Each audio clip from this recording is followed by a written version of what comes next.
ಕಳೆದ 3 ವರ್ಷಗಳಿಂದ ಪುತ್ತೂರು ನಗರ ಠಾಣೆಯ ಎಸ್ಐಗಳಿಗಾಗಿ ನಿರ್ಮಿಸಲಾದ ಸುಂದರ ವಸತಿಗೃಹವೊಂದು ಯಾರಿಗೂ ಬೇಡವಾಗಿ ಅನಾಥ ಸ್ಥಿತಿಯಲ್ಲಿದೆ. ನಗರದ ಹೊರವಲಯದಲ್ಲಿ ನಿರ್ಮಿಸಲಾದ ಕೋಟ್ಯಾಂತರ ಮೌಲ್ಯದ ಈ ಕಟ್ಟಡಕ್ಕೆ ಯಾರೂ ದಿಕ್ಕಿಲ್ಲ. 2 ಕುಟುಂಬಗಳು ಆರಾಮವಾಗಿ ವಾಸ್ತವ್ಯ ಹೂಡಬಹುದಾದ ಈ ಕಟ್ಟಡದಲ್ಲಿ ಎಸ್ಐಗಳು ವಾಸ್ತವ್ಯ ಮಾಡಲು ಮುಂದಾಗಿಲ್ಲ. ಹಾಗಾಗಿ ಕಟ್ಟಡ ನಿರ್ಮಾಣವಾಗಿ 3 ವರ್ಷ ಕಳೆದರೂ ಇನ್ನೂ ಗೃಹ ಪ್ರವೇಶದ ಭಾಗ್ಯ ಒದಗಿ ಬಂದಿಲ್ಲ. ಪುತ್ತೂರು ನಗರದ ಪಕ್ಕದ ಬನ್ನೂರು ಬಲಮುರಿ ಗಣಪತಿ ದೇವಳದ ಸಮೀಪದಲ್ಲಿ 25 ಸೆಂಟ್ಸ್ ನಿವೇಶನ ಪೊಲೀಸ್ ಇಲಾಖೆಯ ಹೆಸರಿನಲ್ಲಿದೆ. ಇದರಲ್ಲಿ ಸ್ವಲ್ಪ ಭಾಗ ಅತಿಕ್ರಮಣವಾಗಿದೆ. ಉಳಿದ ಸ್ಥಳದಲ್ಲಿ ತಲಾ 850 ಚದರ ಅಡಿ ವಿಸ್ತೀರ್ಣದ ಕೆಳ ಮತ್ತು ಮೇಲಂತಸ್ತು ಹೊಂದಿರುವ ಕಟ್ಟಡ ನಿರ್ಮಾಣ ಮಾಡಲಾಗಿದೆ. ಈ ವಸತಿ ಗೃಹಕ್ಕೆ ಮೂಲಭೂತ ಸೌಕರ್ಯಗಳಾದ ನೀರು, ವಿದ್ಯುತ್, ಕೊಳವೆ ಬಾವಿ ಮತ್ತಿತರ ಸೌಕರ್ಯ ಒದಗಿಸಲಾಗಿದೆ. ಆದರೂ ಇಲ್ಲಿ ವಾಸ ಮಾಡಲು ಎಸ್ಐ ಕುಟುಂಬಗಳು ಇಲ್ಲ. ಈ ವಸತಿಗೃಹ ಪೊಲೀಸ್ ಇಲಾಖೆಗೆ ಹಸ್ತಾಂತರಗೊಂಡು 2 ವರ್ಷಗಳು ಪೂರ್ಣಗೊಂಡಿವೆ. ಇಲ್ಲಿ ವಾಸ ಮಾಡಲು ಯಾವ ಎಸ್ಐಗಳು ಮುಂದಾಗಿಲ್ಲ. ಹಾಗಾಗಿ ಕಟ್ಟಡ ಪಾಳು ಬಿದ್ದ ಸ್ಥಿತಿಯಲ್ಲಿದೆ. ಈ ಕಟ್ಟಡದ ಬಾಗಿಲಿಗೆ ಬೀಗ ಹಾಕಿಲ್ಲ. ಕಟ್ಟಡ ಒಳಭಾಗದಲ್ಲೂ ಸ್ವಚ್ಛತೆ ಇಲ್ಲ. ಕಟ್ಟಡದ ಜಗುಳಿ ಮೇಲೆ ಆಡುಗಳು, ನಾಯಿಗಳು ವಾಸ ಮಾಡುತ್ತಿದೆ. ಮೆಸ್ಕಾಂ ವತಿಯಿಂದ ವಿದ್ಯುತ್ ಬಿಲ್ ಕೂಡ ಬರುತ್ತಿದೆ. ಈ ಬಿಲ್ ಪಾವತಿ ಮಾಡುವುದು ಯಾರು ಎಂಬ ಪ್ರಶ್ನೆಯೂ ಕೇಳಿ ಬರುತ್ತಿದೆ.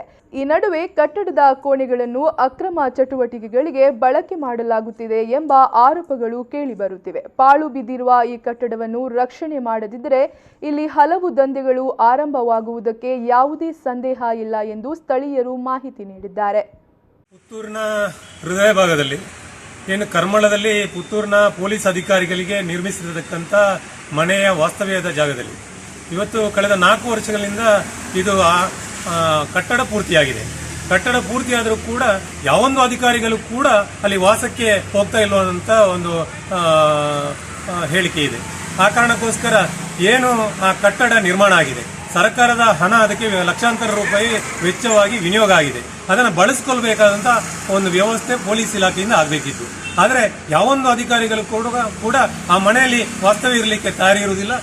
ತಕ್ಷಣ ಇಲಾಖೆಯ ಅಧಿಕಾರಿಗಳು ಎಚ್ಚೆತ್ತುಕೊಂಡು ತಕ್ಷಣ ಅದನ್ನೇ ವಾಸ್ತವ್ಯಕ್ಕೆ ಅನುಕೂಲವಾಗುವಂತೆ ವ್ಯವಸ್ಥೆಗಳಾಗುವುದು. ಯಾಕಂದರೆ ಈಗಾಗಲೇ ಅಲ್ಲಿ ಒಂದು ರೀತಿಯ ಒಂದು ಅಪರಾಧದ ವ್ಯವಸ್ಥೆಗಳು ಅಥವಾ ನೂರಾರು ಜನ ಸೇರುವಂಥ ವ್ಯವಸ್ಥೆಗಳು, ಪುಂಡಪೋಖರಿಗಳು ಸೇರುವಂತೆ ತಾಣವಾಗುವಂಥ ಸಂದರ್ಭದಲ್ಲಿ ಒಂದು ಅನೈತಿಕ ವ್ಯವಸ್ಥೆಗಳು ಕೂಡ ನಡೆಯುವಂಥ ಜಾಗ ಆಗಬಾರದು ಅನ್ನುವಂಥ ಇಚ್ಛೆಯಿಂದ ಇದನ್ನು ಸಂಪೂರ್ಣವಾಗಿ ಇಲಾಖೆ ಅದನ್ನು ಪಡ್ಕೊಂಡು ಅದರಲ್ಲಿ ವಾಸ್ತವ್ಯ ಇರುವಂಥ ವ್ಯವಸ್ಥೆಗಳು ಮಾಡಬೇಕು. ಅದರಿಂದಾಗಿ ಸುತ್ತಮುತ್ತಲಿನ ಜನರಿಗೆ ಒಂದಷ್ಟು ವಿರೋಧಗಳು ಕಾಣ್ತಾ ಇದೆ.